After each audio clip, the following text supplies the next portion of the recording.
السلام علیکم ورحمۃ اللہ وبرکاتہ۔ ڈاکٹر ذاکر مقابلہ شہنشاہ نقوی، یزید کی حمایت کیوں کی؟ شیعہ ذاکر کا یہ سوال۔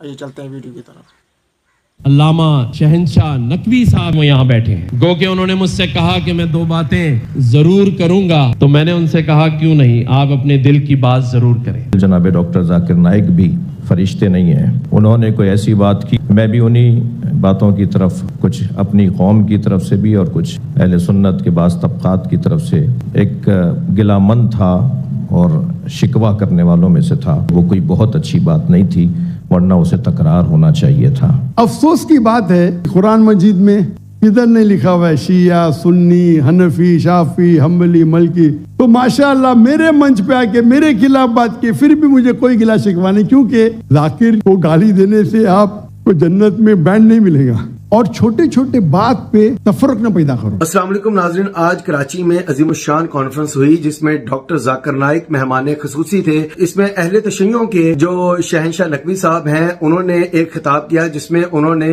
ڈاکٹر ذاکر نائک پر کچھ سوالات اٹھائے، ان سے کچھ اختلافات کیے، جس پر ڈاکٹر ذاکر نائک نے بھی پھر جواب دیے۔ ذرا ان کی گفتگو سنیں، پھر اس پہ بات کرتے ہیں۔ علامہ شہنشاہ نقوی صاحب انہوں نے بھی پاکستان میں آئے ہوئے اسٹیٹ گیسٹ اور ہمارے آنریبل ڈاکٹر ذاکر نائک صاحب کو ویلکم بھی کہا، اور آج میں ان کا شکر گزار ہوں کہ وہ یہاں بیٹھے ہیں، گو کہ انہوں نے مجھ سے کہا کہ میں 2 باتیں ضرور کروں گا، تو میں نے ان سے کہا کیوں نہیں، آپ اپنے دل کی بات ضرور کریں۔ مولا علی علیہ السلام نے اپنے دونوں فرزندان مولا امام حسن اور حضرت امام حسین علیہ السلام کو وصیت فرمائی، ہمیشہ ظالم سے نفرت کرنا اور مظلوم سے پیار کرنا۔ ہم جن مسلکی اور فقہی اور مختلف تاریخی حقائق کو بیان کرتے ہوئے اس بات کا خیال اگر نہ کریں کہ اس سے جو اعلیٰ اور عرفہ مقاصد کو ٹھیس پہنچتی ہے تو یقیناً وہ امت کے لیے مفید نہیں ہے۔ حقیقت ہے کہ تاریخی حقائق ہیں اور یقیناً کوئی ہم میں سے معصوم نہیں ہے۔ صدر محفل جناب ڈاکٹر ذاکر نائک بھی فرشتے نہیں ہیں۔ اگر کبھی کسی کے سوال کے جواب میں انہوں نے کوئی ایسی بات کی ہو جس کی طرف کچھ میرے بھائی جناب گورنر سندھ ڈاکٹر جناب کامران صاحب حفظہ اللہ نے بات کی، میں بھی انہی باتوں کی طرف کچھ اپنی قوم کی طرف سے بھی اور کچھ اہل سنت کے بعض طبقات کی طرف سے ایک گلہ مند تھا اور شکوہ کرنے والوں میں سے تھا کہ یقیناً ایسا ہو جاتا ہے اور اس کو بار بار بھی نہیں دہرایا گیا، اسے بار بار بھی نہیں کہا گیا، لہٰذا ہمیں ان باتوں کو نظر انداز کرتے ہوئے اس کی توقع رکھنی چاہیے کہ خود میں اور مجھ جیسے خطیب اور ڈاکٹر صاحب جیسے دانشور جنہوں نے لاکھوں لوگوں کو نیک اور ایک بننے کی بات کی ہے، ان سے بھی یقیناً کوئی ایسی بات ہو سکتی ہے، مگر تکرار نہ ہونا خود اس بات کی دلیل ہے کہ وہ کوئی بہت اچھی بات نہیں تھی، ورنہ اسے تکرار ہونا چاہیے تھا، اسے بار بار بولا جانا چاہیے تھا۔ اگر کس کو میری تقریر سے غلط فہمی ہے، انسان نے غلطی کر سکتے اور میں بھی غلطی کر سکتا ہوں، میں بھی انسان ہوں، تو یہ اسلام کا اصول ہے۔ اسلام کا اصول ہے کہ یکسانیت پہ آؤ اور چھوٹے چھوٹے بات پہ تفرق نہ پیدا کرو۔ جو آیت جو پڑھی تھی سورہ عمران کی سورہ نمبر 3 آیت نمبر 103، وَاعْتَصِمُوا بِحَبْلِ اللَّهِ جَمِيعًا وَلَا تَفَرَّقُوا، آؤ ہم اللہ سبحانہ و تعالیٰ کی رسی کو پکڑے۔ اللہ کی رسی ہے قرآن اور صحیح حدیث، اس کو پکڑو اور آپس میں مت بٹو۔ تعالوا الی کلمۃ سواء بیننا و بینکم، آؤ ہم اس بات کی طرف جو آپ اور ہم میں یکساں ہے۔ اور میں ایک سٹیپ آگے جاتا ہوں، اس آیت کو میں مسلمانوں پہ بھی استعمال کرتا ہوں۔ ہم مسلمان بھی الگ فرقے میں بٹے ہوئے، تو میں کہتا ہوں تعالوا الی کلمۃ سواء بیننا و بینکم، آؤ ہم اس بات کی طرف جو آپ اور ہم میں یکساں ہے۔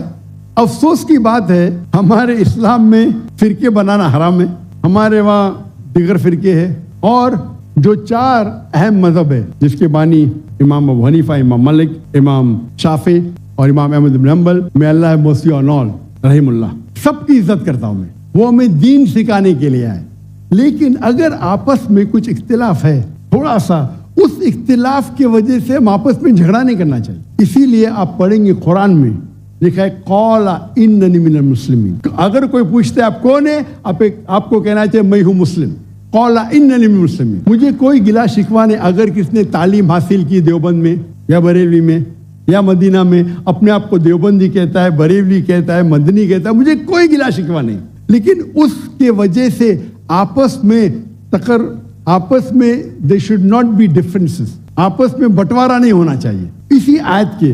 और हम देखेंगे अगर आप तहकीक करते हैं ये जो मज़ाहिब है या फिरके है उसके अंदर डिफरेंस बहुत कम है, यकसानियत 95% के ऊपर है। अगर डिफरेंस है, इख्तिलाफ है तो 2%, 3%, 4%।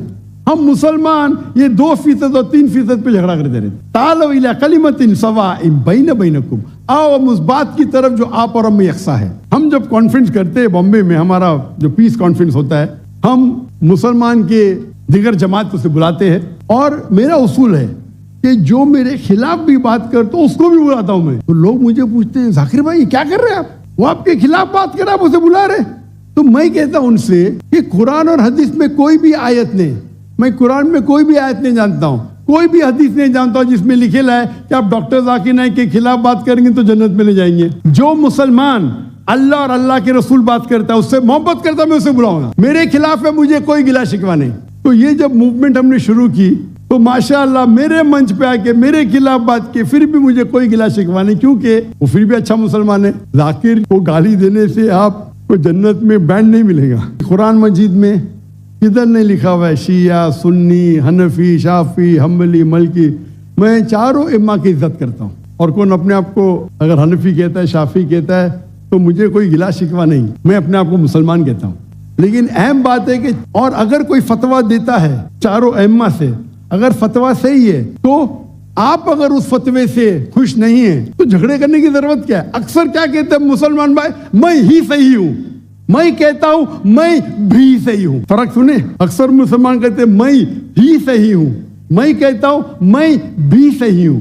लोग कहते हैं आई एम ओनली राइट, आई से आई एम ऑल्सो राइट। तो अगर हम कुरान पढ़ेंगे, हदीस पढ़ेंगे और जो मिसाल हम पढ़ेंगे हमारे साहबा के बारे में, अल्लाह के रसूल खुलफा राशिदीन के बारे में, किस तरीके से वो बर्ताव करते थे। इख्तिलाफ था लेकिन इख्तिलाफ का मतलब नहीं कि झगड़ा करो, ये बोलना चाहिए ये मेरे नजदीक अफजल है, नो प्रॉब्लम। तो अगर ये मुसलमान समझने लगे तो इंशाअल्लाह इंशाअल्लाह हम देखेंगे हमारी कौम पूरी दुनिया में इंशाअल्लाह हम देखेंगे। पहले जब थे 7th सेंचुरी 8th सेंचुरी मुसलमान दुनिया के चोटी पे थे, आज मुसलमान की तादाद 25% है, 2 बिलियन। और क्या है हमारा पावर? कुछ नहीं। तो इंशाअल्लाह अगर हम कुरान और हदीस की तरफ फिर से लौटेंगे तो फिर से will be a powerful force इंशाअल्लाह। तो नाज़रीन आपने ये दोनों हजरात की गुफ्तगू सुनी। नाज़रीन अब मसला ये है कि डॉक्टर जाकिर नाइक पाकिस्तान में आए और पाकिस्तान में ये उनका पहला अवाम से खिताब है, पहली उनकी कॉन्फ्रेंस है और इस दौरान उन्होंने बेसिकली जो यहाँ के गैर मुस्लिम हैं उनके सवालों का जवाब देना था। और डॉक्टर जाकिर नाइक जब से पाकिस्तान आए हैं तब से वो कह रहे हैं कि मुझसे कुछ लोग नाराज हैं और मैं ये कहता हूँ कि गलती हर इंसान से होती है, मुझसे कभी गलती होगी, कई बार मैं सच्चा भी हूँगा तो अगला बंदा फिर भी नाराज होता है क्योंकि उसको वो सच पसंद नहीं आता। तो डॉक्टर जाकिर नाइक साहब ने कहा कि फिर भी हमें चाहिए कि हम यकसानियत की तरफ आए, जो हमारे मुसलमानों के दरमियान में मसालिक हैं जिनमें कुछ जो इख्तलाफात हैं उनको साइड पे करें और जो यकसा बातें हैं जिस तरह तौहीद है, रिसालत है, इन मामलात में हम आगे आए और मिलकर काम करें ताकि उम्मत मुसलमान जो पहले ही इतनी बटी हुई है और इतनी कमजोर हो चुकी है, इतने मफाद प्रस्त हुए हैं कि वो एक दूसरे को डिफेंड नहीं करते क्योंकि किसी को मसल की तौर पर इख्तलाफ है, किसी को कोई इख्तलाफ है, किसी को कोई इख्तलाफ है, जिसकी वजह से गैर मुस्लिमों को ये मौका मिलता है कि वो मुसलमानों पर अटैक करें या मुसलमानों पर वो झूठे इल्जामात डालें, साजिशें करें। तो नाज़रीन जिस तरह से शहंशाह नकवी साहब इख्तलाफात कर रहे थे और डॉक्टर जाकिर नाइक को गलत साबित करने की कोशिश कर रहे थे, अगर डॉक्टर जाकिर नाइक भी कुछ ऐसे मिजाज के होते तो वो भी आगे से बहस करनी शुरू कर देते तो सारा मामला खराब हो जाता, सारी कॉन्फ्रेंस खराब हो जाती और पाकिस्तान के जो दुनिया की नजर में इमेज आता वो भी सबके सामने है कि एक मेहमान को बुलाकर उसको किस तरह से उसको इंसल्ट करने की कोशिश की जा रही है। लेकिन डॉक्टर जाकिर नाइक का एक बड़ा कमाल है कि वो नबी पाक सल्लल्लाहु अलैहि वसल्लम की सीरत को फॉलो करते हैं। कोई नबी पाक सल्लल्लाहु अलैहि वसल्लम के बारे को पत्थर मारता था, कोई गाली देता था, कोई कूड़ा फेंकता था, नबी पाक सल्लल्लाहु अलैहि वसल्लम फिर भी उसके लिए दुआ किया करते थे। तो डॉक्टर जाकिर नाइक की भी नेचर बड़ी जबरदस्त है कि डॉक्टर जाकिर नाइक भी गुस्सा करने की बजाय या तो बात को इग्नोर करते हैं या बड़े प्यार से उसका जवाब दे देते हैं। तो जवाब आपने सुन लिया। तो मेरे ख्याल से ये ज्यादती और नामुनासिब रवैया था। तो शहंशाह नकवी साहब को ऐसा नहीं करना चाहिए था। आपकी इस बारे में क्या राय है? अपनी राय का इजहार करें।